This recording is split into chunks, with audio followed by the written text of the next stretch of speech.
परोपकारी ब्राह्मण की अनुनय विनय पर सत्य ने वहां रुकने की स्वीकृति दे दी। ब्राह्मण को संतोष हो गया। कुछ ही क्षणों में लक्ष्मी और कीर्ति को वापस आते देखकर वह मुस्कुराया और बोला, आप दोनों तो चली गई थीं, अब क्या हुआ? नमस्कार मित्रों, आज हम प्रेरक प्रसंग लेकर उपस्थित हैं। आज का प्रसंग है सत्य की महिमा। मित्रों, एक ब्राह्मण रात्रि में अपने घर के बाहर बैठा था।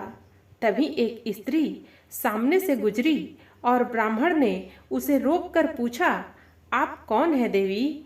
इस घोर रात्रि में कहाँ जा रही हैं? स्त्री बोली, मैं लक्ष्मी हूँ, इस नगर को छोड़कर जा रही हूँ। ठीक है, जाओ, ब्राह्मण बोला। कुछ देर बाद एक अन्य स्त्री के निकलने पर ब्राह्मण ने उससे वही प्रश्न किया जिसके उत्तर में वह बोली, मैं कीर्ति हूँ और यहाँ से जा रही हूँ। ब्राह्मण ने कहा, शौक से जाओ। इसके बाद उसने एक पुरुष को आते देखा तो उठकर उससे मार्ग में वही बात पूछी। पुरुष बोला, मैं सत्य हूँ और इस नगर को छोड़कर जा रहा हूँ।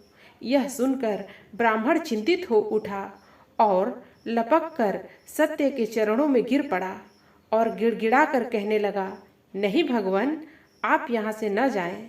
आपके जाने के बाद तो यहाँ कुछ भी नहीं बचेगा। मैं आपको यहाँ से नहीं जाने दूंगा, भले ही मेरे प्राण निकल जाएं।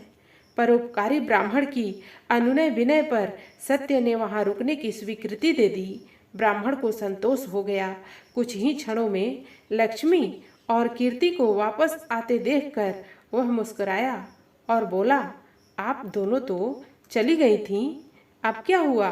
यह सुनकर वे बोली, हे ब्राह्मण देव, जहाँ पर सत्य है वहाँ से हम कभी नहीं जा सकती। अब हमें यहीं रहना होगा। श्रेष्ठतम जीवन का आधार सत्य है।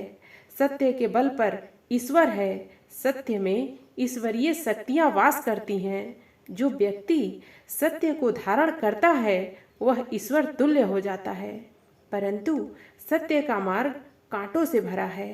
विष्णु पुराण के अनुसार सत्य वही कहना चाहिए जिससे दूसरों का हित हो। जो सत्य दूसरों के दुख के लिए हो, जिससे दूसरों का दुख बढ़े, उसके संबंध में बुद्धिमान को मौन रहना चाहिए। मित्रों, इस कहानी से हमें यह शिक्षा मिलती है कि व्यक्ति को हमेशा सत्य बोलना चाहिए, पर वही सत्य कहना चाहिए जिससे दूसरों का हित हो। जिस सत्य से दूसरे का दुख बढ़े वहाँ चुपचाप रहना ही श्रेयस्कर है। मित्रों, कहानी आपको कैसी लगी? आप अपने कमेंट्स के द्वारा हमें अवश्य बताना। कहानी पसंद आने पर वीडियो को लाइक और शेयर करना। ऐसी और कहानियाँ सुनने के लिए हमारे चैनल को सब्सक्राइब कर लेना। धन्यवाद।